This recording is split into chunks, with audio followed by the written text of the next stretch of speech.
नमस्कार साथियों, समसामयिक मुद्दों से संबंधित प्रश्नावली श्रृंखला के साथ मैं अमित आप सभी का स्वागत करता हूं। आज है 6 अप्रैल 2020 और आज के हमारे प्रश्न के मुद्दों पर आधारित हैं। आइए सबसे पहले एक नज़र डालते हैं।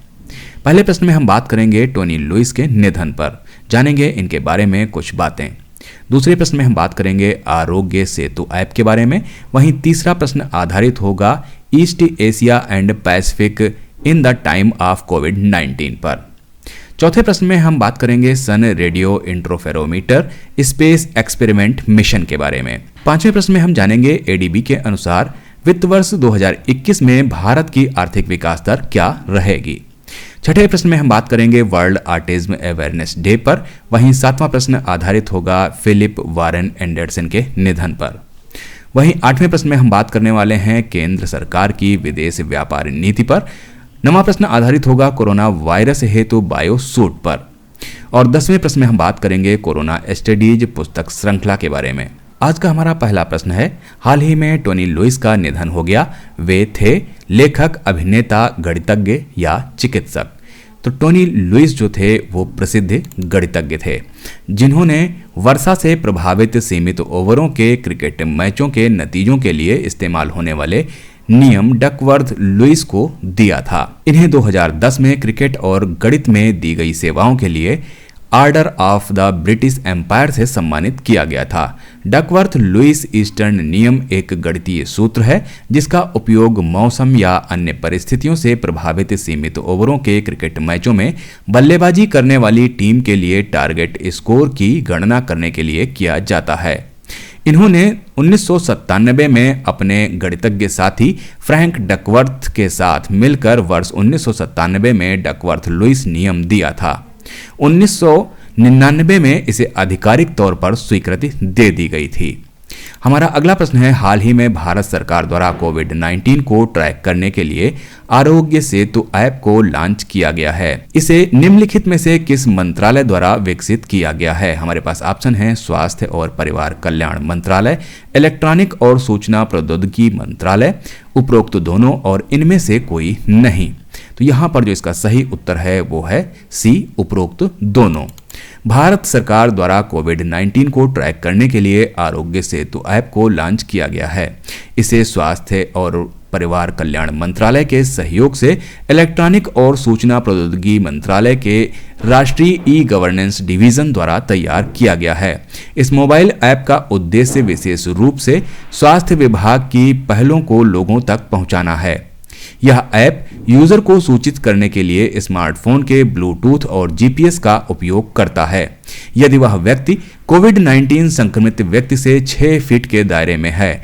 यह एप्लीकेशन 11 भाषाओं में उपलब्ध होगा। हमारा अगला प्रश्न है, east Asia and Pacific in the time of covid report किस वैश्विक संगठन द्वारा जारी की गई। हमारे पास ऑप्शन है अंकटाड, विश्व बैंक, IMF या इनमें से कोई नहीं। तो इसको जारी किया गया है विश्व बैंक द्वारा। East Asia and Pacific in the times of covid report विश्व बैंक द्वारा जारी की गई। इस रिपोर्ट में यह अनुमान लगाया गया है कि पूर्वी एशिया और प्रशांत में कोरोना वायरस के कारण लगभग 11 मिलियन लोग गरीबी से प्रभावित हो सकते हैं।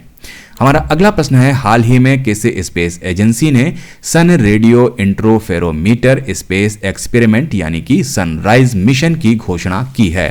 तो हमारे पास ऑप्शन है इसरो, नासा, ESA और इनमें से कोई नहीं। तो इसका सही उत्तर है B, NASA. NASA space agency ने Sun radio interferometer space Experiment यानी कि सनराइज मिशन की घोषणा की है। इस मिशन के द्वारा सूर्य के विशालकाय सौर कण तूफान का अध्ययन किया जाएगा। यह अध्ययन भविष्य के अंतरिक्ष यात्रियों को मंगल ग्रह की यात्रा करने और सौर तूफानों से बचने में मदद करेगा।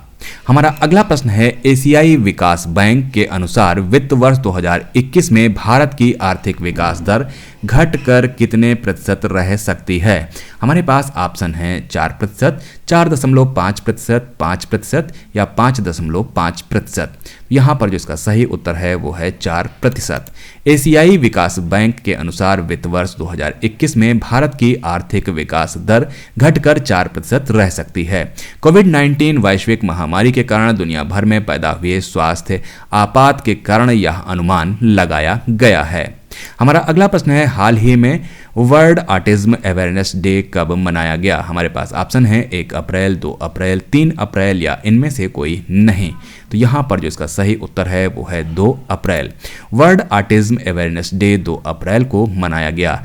यह 13वां वर्ल्ड ऑटिज्म अवेयरनेस डे था। इसका उद्देश्य ऑटिज्म से ग्रसित लोगों को इससे लड़ने तथा इसका निदान करने के लिए प्रोत्साहित किया जाना। वर्ष 2008 में पहला वर्ल्ड ऑटिज्म अवेयरनेस डे मनाया गया था। इस वर्ष की theme the transition to adulthood है। हमारा अगला प्रश्न है, हाल ही में नोबेल पुरस्कार से सम्मानित फिलिप वारेन एंडरसन का निधन हो गया। उन्हें किस क्षेत्र में नोबेल पुरस्कार से सम्मानित किया गया था? हमारे पास ऑप्शन है रसायन शास्त्र, शांति, भौतिक शास्त्र और इनमें से कोई नहीं। तो इसका सही उत्तर है सी, भौतिक शास्त्र। नोबेल पुरस्कार से सम्मानित फिलिप वारेन एंडरसन का निधन हो गया। उन्हें भौतिक शास्त्र में नोबेल पुरस्कार से सम्मानित किया गया था। वे अमेरिकी भौतिकी वैज्ञानिक थे। उन्हें 1977 में चुंबकीय और विकार प्रणालियों की इलेक्ट्रॉनिक संरचना की मूलभूत सैद्धांतिक जांच में योगदान के लिए 2 अन्य वैज्ञानिकों के साथ नोबेल पुरस्कार से सम्मानित किया गया था। हमारा अगला प्रश्न है, हाल ही में केंद्र सरकार ने विदेश व्यापार नीति में कितनी अवधि का विस्तार कर दिया है? हमारे पास ऑप्शन है 1 वर्ष, 6 माह, 2 वर्ष या 3 वर्ष। तो यहाँ पर जो इसका सही उत्तर है वो है ए, 1 वर्ष के लिए। केंद्र सरकार ने विदेश व्यापार नीति में 1 वर्ष का विस्तार कर दिया है, अर्थात इसे 31 मार्च 2021 तक विस्तारित कर दिया गया है। वर्तमान विदेश व्यापार नीति 1 अप्रैल 2015 से 5 साल के लिए लागू की गई थी, जो 31 मार्च 2020 तक के लिए वैध थी। कोविड-19 के कारण इस अवधि का विस्तार किया गया है। हमारा अगला प्रश्न है, हाल ही में किस संस्था ने देश में बढ़ते कोरोना वायरस के खतरे को देखते हुए अत्याधुनिक मास्क, सैनिटाइजर से लेकर बायोसूट तक तैयार किया है? हमारे पास ऑप्शन है इसरो, DRDO, OFB और इनमें से कोई नहीं। तो यहाँ पर जो इसका सही उत्तर है वो है बी, DRDO। DRDO ने देश में बढ़ते कोरोना वायरस के खतरे को देखते हुए अत्याधुनिक मास्क, सैनिटाइजर से लेकर बायोसूट तैयार किया है। यह बायोसूट कोरोना संक्रमितों के इलाज में जुटे डॉक्टरों व स्वास्थ्य कर्मियों के लिए तैयार किया गया है। हमारा अगला प्रश्न है, हाल ही में कोरोना स्टडीज पुस्तक श्रृंखला निम्नलिखित में से किसके द्वारा शुरू की गई? हमारे पास ऑप्शन है NCERT, नेशनल बुक ट्रस्ट, मानव संसाधन विकास मंत्रालय या इनमें से कोई नहीं। तो यहाँ पर जो इसका सही उत्तर है वो है बी, NBT यानी कि नेशनल बुक ट्रस्ट द्वारा। कोरोना स्टडीज पुस्तक श्रृंखला नेशनल बुक ट्रस्ट द्वारा शुरू की गई है। यह श्रृंखला कोरोना वायरस के बारे में संबंधित जानकारी प्रदान करती है। इस पुस्तक श्रृंखला में सभी आयु समूहों के लिए उपयुक्त सामग्री उपलब्ध है। NBT ने हाल ही में stay home India with books पहल लॉन्च की थी। इस पहल के तहत मानव संसाधन विकास मंत्रालय ने 100 से अधिक पुस्तकें अपलोड की हैं। इसका उद्देश्य नागरिकों को लॉकडाउन के दौरान गुणवत्तापूर्ण समय बिताने में मदद करना है। तो ये थे समसामयिक मुद्दों से संबंधित आज के हमारे 10 प्रश्न। मिलते हैं कल नए 10 प्रश्नों की श्रृंखला के साथ। तब तक के लिए मुझे दीजिए इजाजत। नमस्कार, धन्यवाद।